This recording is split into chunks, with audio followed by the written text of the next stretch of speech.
Olá, sejam todos bem-vindos ao canal. Eu me chamo Ângelo Pinheiro, do canal Falando de Espiritualidade no YouTube e das páginas Falando de Espiritualidade no Facebook e no Instagram. Hoje eu vou conversar com vocês sobre a vovó do panteão de divindades de matrizes africanas e Yorubá. Eu vou conversar com vocês sobre aquela que nos carrega no colo, aquela que caminha devagar, aquela que traz o peso do mundo nas costas, a grande avó não só de nossas cabeças, mas também de todos os orixás. Hoje eu vou ter o prazer de conversar com vocês sobre o orixá Nanã.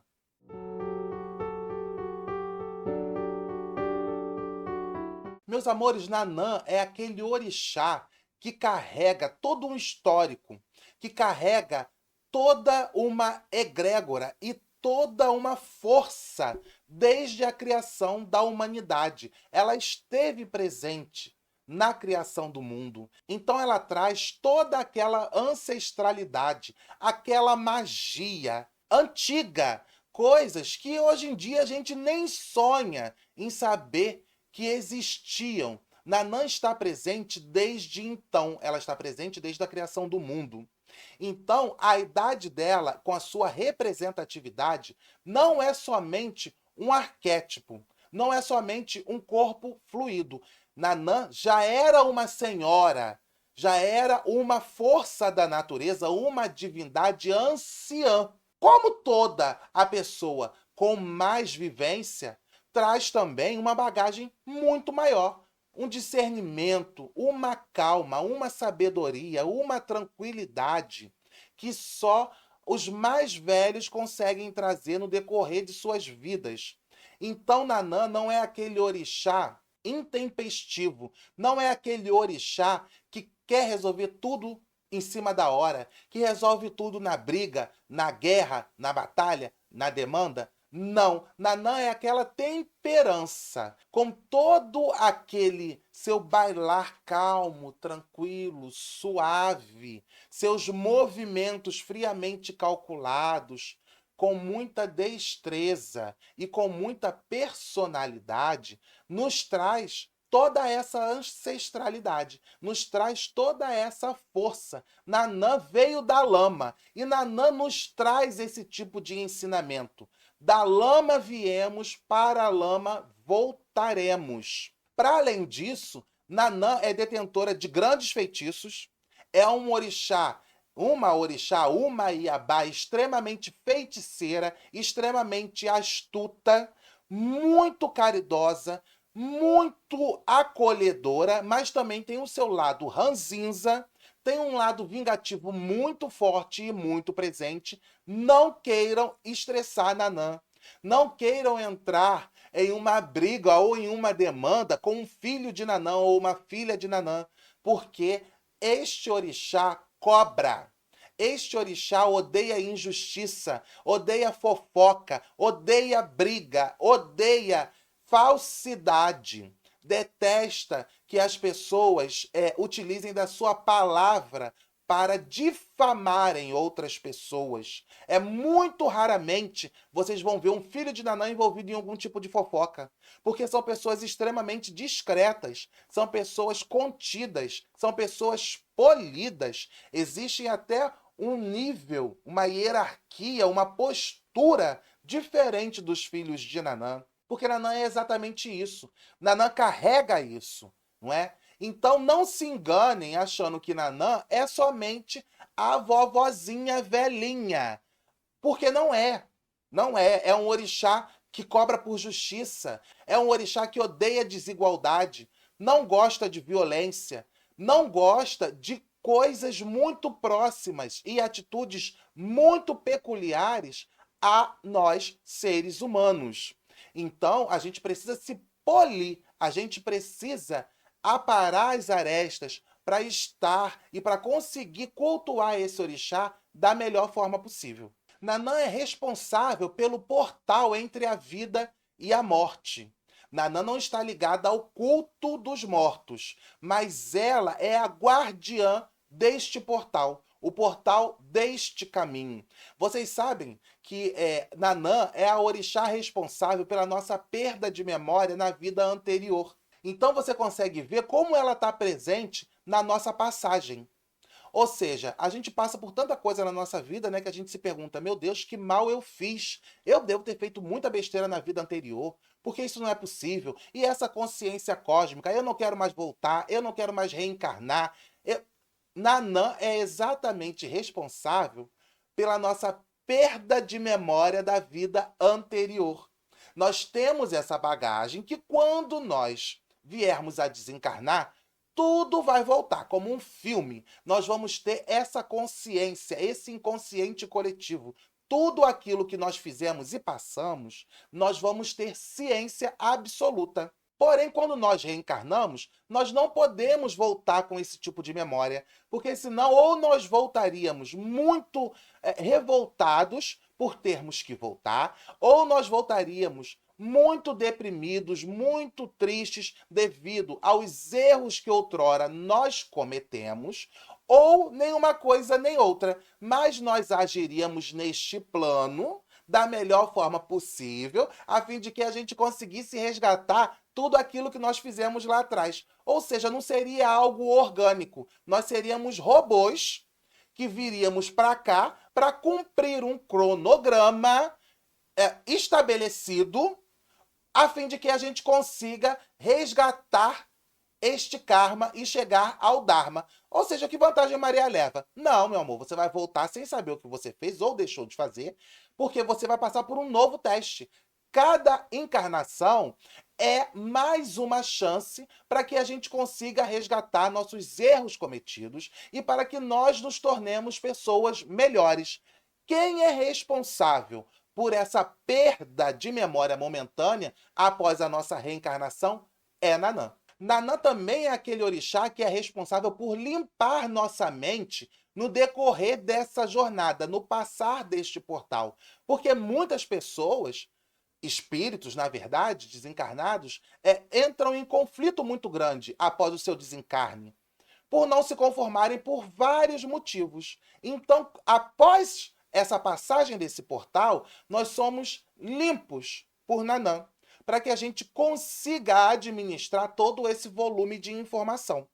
Então ela está muito mais presente na nossa morte, no nosso desencarne, na passagem do nosso espírito por este portal, do que em qualquer outra instância das nossas vidas. Isso para as pessoas que não têm este orixá como orixá de cabeça. Como eu disse anteriormente para vocês, todos os orixás consideram Nanã como mãe, e uns até como avó. Só que Nanã teve seus filhos. Quem foram os filhos de Nanã? Omolu, Obaluaê, Oxumaré, Iroko, Euá e Ossanho. Então essas divindades realmente foram geradas, foram paridas por Nanã.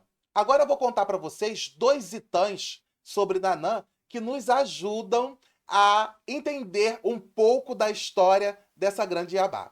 Conta-se que em sua época, para punir pessoas que cometiam crimes absurdos, o que nós chamamos hoje em dia de crimes hediondos, Nanã invocava egunguns. Vejam, egunguns, não eguns. E esses egunguns assustavam, puniam, até agrediam, assombravam esses criminosos que, depois de passar por esse tipo de ritual invocado por Nanã, se tornariam pessoas melhores. Não, às vezes, por vontade própria, mas por receio de passar por todo aquele tipo de sufoco que Nanã os submetiam. Oxalá, quando ouviu dizer que Nanã conseguia invocar Egungun, ficou doido. Falou, opa, peraí, mas isso aí eu também quero poder fazer. Não é só ela que vai poder fazer isso, não. E aí, o que Oxalá engendrou? Enfeitiçar Nanã, a fim de que Nanã se apaixonasse por ele e que ele pudesse casar com Nanã. Fez um feitiço babadeiro para Nanã, fez com que Nanã se apaixonasse e, por conseguinte, casasse com ele. A partir daí, o que Oxalá fez? Começou a ir atrás de Nanã, por onde Nanã ia, para ver quais seriam os passos que ela ia adotar e quando e por que E de que forma ela invocaria esses egunguns? O que ela fazia? Qual era a mironga? O que ela dizia? Quais eram as palavras mágicas? O tipo de poder utilizado por Nanã para poder invocar essa energia. E assim ele fez. Um belo dia ele conseguiu, na espreita, verificar como que Nanã fazia isso. De modo muito astuto, o que ele fez? Se transformou de Nanã, da roupa fluida de Nanã, e invocou os egunguns, os dando ordem e dizendo: todas as vezes que o meu marido invocar vocês, vocês estão obrigados a atender esse chamamento. Porque aí, o que ele quis com isso? Eu não preciso mais de Nanã para invocar os egunguns. Quando eu quiser, eu mesmo, Oxalá em pessoa, vou poder invocar, porque os egunguns estão achando que isso é uma ordem de Nanã. E assim foi feito. Então, Oxalá não roubou e nem pediu orientação e nem permissão para ter esse tipo de domínio na invocação dos egunguns. Mas enrolou Nanã e os egunguns, a fim de que, quando ele quisesse, ele pudesse evocar os egunguns à revelia, inclusive de Nanã. Só que, para isso, ele precisava entrar no Jardim dos Mortos. E aí, ele ainda precisou de mais um tempo para que Nanã abrisse esse portal, fosse até o Jardim dos Mortos, invocasse esses egunguns, deixasse este portal aberto para que ele conseguisse enrolar os egunguns nesse sentido. Depois de muito tempo e muita perseverança, todos nós sabemos que uma das maiores características de Oxalá e de seus filhos é a perseverança, por isso que os itãs explicam muita coisa. Oxalá conseguiu o seu intento e conseguiu o domínio não somente dos egunguns, mas também conseguiu achar uma forma de abrir este portal para o Jardim dos Mortos. Porque ele precisava primeiro abrir o portal do Jardim dos Mortos para depois invocar os egunguns. Mas ele conseguiu tudo isso e daí veio o patriarcado dentro do culto dos egunguns, onde até hoje só se pode cultuar egungun os homens. O segundo Itã de Nanã tem tudo a ver com esse casamento de fachada, que na verdade foi de fachada para Oxalá, mas não foi para Nanã, que dá conta da geração do seu filho Omolu Obaluaê, que é uma história, que é um Itã que eu já contei no vídeo de Omolu Obaluaê, mas eu acho importante que seja contado, porque aqui a gente vê que Nanã é uma orixá muito voluntariosa também, sim. Ela é capaz de fazer coisas, entre aspas, cruéis, quando ela se percebe enrolada. Quando ela percebe que pessoas agem com maldade, com injustiça. E foi mais ou menos isso que aconteceu. Por quê? Oxalá, percebendo que já estava meio que começando a perder Nanã, porque Oxalá não dava o amor que Nanã gostaria de receber do seu homem, fez um outro feitiço para Nanã engravidar.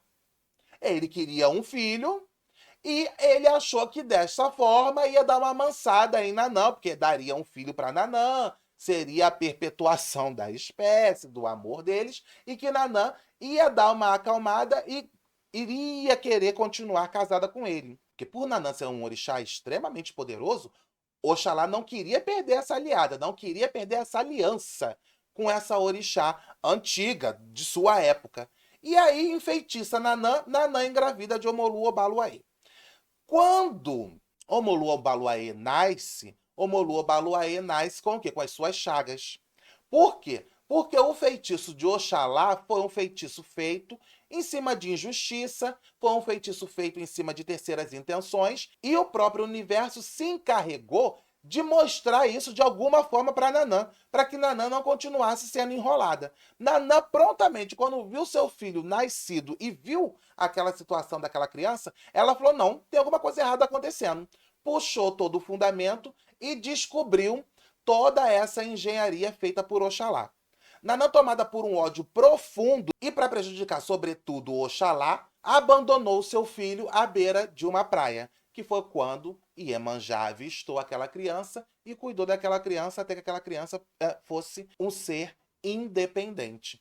Ou seja, precisou de tudo isso para que Nanã acordasse. Então não se engane com a doçura de Nanã, porque ela pode tomar atitudes intempestivas, inclusive contra um filho seu, a fim de que uma pessoa que cometeu um erro grave seja punida da pior forma possível. Essa também é Nanã. Vamos falar então um pouco das qualidades deste grande orixá? Um pouco das qualidades de Nanã? Nanã Buroquê, ou Nanã Buroku, é a senhora da terra, do dinheiro, do vil metal. Ela está relacionada às águas doces dos pântanos. Ela carrega consigo o ibiri azul. Nanã Adjaossi é uma Nanã mais guerreira, mais agressiva, descendentes de Ifé. Ela mora em águas doces e se veste de azul. Nanã Abenegi. Esta é a Nanã, mãe de Ibaodu. É a cabaça que traz Oxumaré, Oxóssi, Oiá e Iemonjá. Nanã Obaiá. Ela usa contas de cristal e roupas lilás. Essa é o orixá da lama, das águas. Nanã Ibaim é a principal orixá, a mais temida. Ela usa roupa vermelha. Para fazer com que essa Nanã pegue suas filhas, a Eked, muito bem preparada, precisa bater os otais deste orixá perto dos ouvidos do seu cavalo. É também conhecida como o orixá da varíola. Nanã Xalá é ligada ao branco e ao seu marido, Oxalá. Nanã Savé, ela usa uma coroa feita de búzios e roupas azuis ou brancas. Nanã Oporá é a mãe de Obaluayê. É ligada à terra, é temida e agressiva. Está sempre coberta por Ossum vermelho. Nanã Omilaré é a verdadeira esposa de Oxalá. É a face de Nanã, que é aquela Nanã que foi apaixonadíssima por Oxalá. É a mais velha, ligada aos pântanos e ao fogo. Esta é a verdadeira mãe de Omolu. É vestida de verde musgo, musgo e cristal. Vamos falar um pouco sobre a Quizila de Nanã, a famosa Quizila de Nanã com qualquer tipo de metal. Meus amores, conta-se que na época dos orixás houve uma grande reunião, uma assembleia, uma cimeira, para, veja bem, se discutir quem era o orixá mais importante para a humanidade. Aquele orixá que era o orixá preponderante, que sem este orixá a humanidade não existiria como existe nos dias de hoje. Nesta reunião, todos os orixás de matrizes africanas chegaram ao consenso de que o orixá mais importante para o desenvolvimento e crescimento da humanidade seria Ogum. E por que Ogum? Porque Ogum, com a sua forja, com a sua habilidade com os metais, seria um orixá preponderante a fim de que existisse um desenvolvimento. Não só o desenvolvimento em relação à caça, mas também esse desenvolvimento ligado à tecnologia. Porque o orixá não é burro. Ou seja, muito do arquétipo de Ogum também está ligado ao desenvolvimento tecnológico. E todos concordaram, então, que para desenvolver de forma mais acelerada e mais assertiva a humanidade, o orixá mais importante para isso seria Ogum. Nanã discordou na hora, ficou estressada, virou no samurai e disse: não precisamos de metal para emular, matar nenhum tipo de animal e nem para nos alimentarmos. Vou provar isso para vocês. O que Nanã fez? Pegou todo o banquete de animais que tinha sido feito e preparado para Ogum, pegou os bichinhos vivos e, puf, quebrou o pescoço daqueles bichos e os arrancou, retirando a menga e dizendo: não tem metal nenhum aqui. O que vocês estão dizendo que só se pode fazer com metal, eu fiz com as minhas mãos. Já pensou o sururu que foi e como que acabou essa reunião? O que isso acarretou? A Quizila dos metais. Tanto que os filhos de Nanã não podem ser feitos, sob nenhuma hipótese, com nenhum tipo de metal, nem nos seus assentamentos e nem nos seus preparativos. Ou seja, Aquisila de Nanã e Ogum e o metal vem justamente dessa reunião, que me parece uma reunião bem desnecessária. Mas para vocês verem que os deuses também cometiam esse tipo de erro banal. O ego, não é? O quem é mais forte, o quem é mais importante, também existe na cultura iorubá. Qual que é o dia de Nanã? É o dia 26 de julho, que no sincretismo também é comemorado o dia de Santana. O dia da semana em que Nanã tem mais força, é mais presente, a sua energia, a sua vibração é mais forte aqui no campo terra, é aos domingos. Existem algumas vertentes que dizem que Nanã também tem grande presença nas terças-feiras, só que essa corrente é muito menor. O dia de Nanã, para a grande maioria de nós, é domingo. Quais são as cores de Nanã? As cores que Nanã puxa: o lilás, o branco, o azul. Predominantemente são essas cores e as variações de azul e as variações de lilás. Elementos que Nanã utiliza muito, com frequência, são brajares, búzios, guias peroladas, guias de cristal, são tipo de adornos que Nanã gosta muito de utilizar. Vamos falar então um pouco dos arquétipos dos filhos de Nanã. Qual que é a personalidade dessas pessoas? São pessoas muito generosas, são pessoas muito pacientes, são pessoas muito calmas, aquele tipo de pessoa que chega às vezes até a irritar. Você tá falando, meu amor, é assim, assim, assim. Ah, tá bom, mas aí a gente vai resolver, calma. Não precisa correr. Ai, você tá tão estressado, pra quê? Os filhos de Nanã são dessa forma. São pessoas generosas, são pessoas tranquilas, são pessoas amorosas, são aqueles grandes conciliadores, são pessoas que dão os melhores conselhos, são pessoas que estão sempre preparadas e dispostas para ajudar outras pessoas, mas também são pessoas voluntariosas, são pessoas ranzinzas, são pessoas impacientes, são pessoas que têm uma certa predisposição a terem problemas ligados à velhice de forma muito rápida, ou seja, na juventude. Então são aquelas pessoas que têm às vezes algum problema de osso, é uma artrite, é uma artrose, uma osteoporose, são pessoas desmemoriadas, são pessoas que têm dificuldade em fixar a atenção, são pessoas que tendem a enxergar pouco, porque são esses arquétipos dessa vovozinha,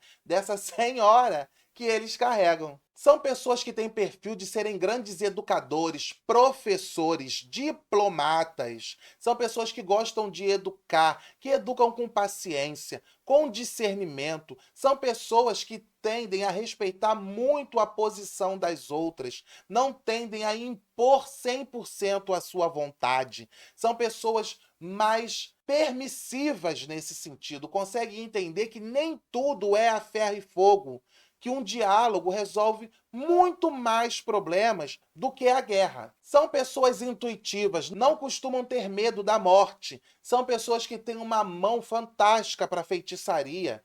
São pessoas que gostam do ocultismo, são pessoas ligadas aos cultos mais menos difundidos, gostam de conhecer culturas diferentes. São pessoas que gostam de ler, são pessoas que têm esse apreço à literatura, ao conhecimento, que saem da casinha com grande facilidade. Então, se tem um computador na casa dessas pessoas, desde muito jovens, essas pessoas vão se interessar por coisas que poucas pessoas se interessam. Ao invés de estarem jogando um joguinho, vão estar lendo fatos históricos, vão estar entrando em museus, sites de museus, para verificar, para tentar entender, para tentar saber e decifrar como funciona aquela cultura que para ele é muito distante. Isso fascina o pessoal de Nanã, o conhecimento daquilo que não é palpável para eles, sobretudo naquele momento específico. São pessoas saudosistas ao extremo. Então isso também é um arquétipo, é um lado ruim para essas pessoas, porque se apegam muito a coisas do passado, se apegam muito à felicidade que outrora viveu e que hoje, eventualmente, pode não estar vivendo. Então, são pessoas que são, às vezes, melancólicas, às vezes depressivas. Isso precisa ser cuidado, precisa ser vigiado de uma melhor forma para as pessoas que carregam este orixá.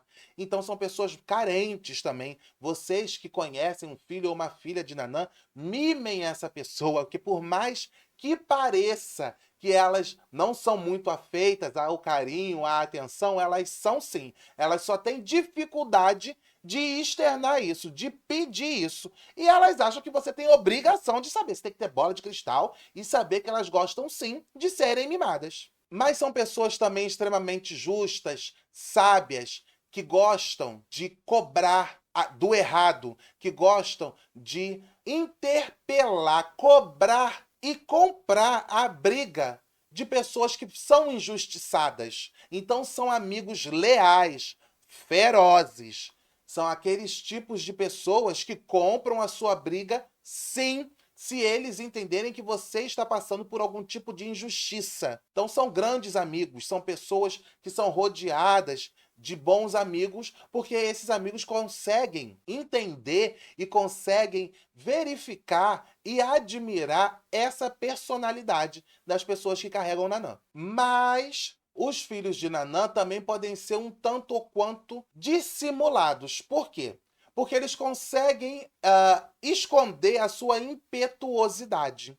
Então, são pessoas vingativas, atenção, e eles conseguem fazer isso tudo pelas costas de quem eles querem, entendeu? Então, nem tudo são flores, né? São pessoas que conseguem disfarçar a sua ira e transformar, retroalimentar aquele sentimento, às vezes em alguma vingança, ou se tornando pessoas mais impetuosas, não disse impiedosas, com outras. A saudação desse grande orixá é Saluba Nanã, que quer dizer nos refugiamos em Nanã, ou salve a Senhora do Poço, da lama. Meus amores, esse foi um pouco de Nanã que eu pude trazer para vocês nesse momento. Eu espero que vocês tenham gostado do vídeo. Curtam, se inscrevam, comentem, compartilhem, toquem o sininho, dê aí a sua sugestão de vídeo que vocês gostariam de assistir no canal. Eu gostaria de agradecer ao carinho de todos vocês, de agradecer a presença de todos vocês e que Nanã abençoe a vida de vocês grandiosamente, sempre. Axé.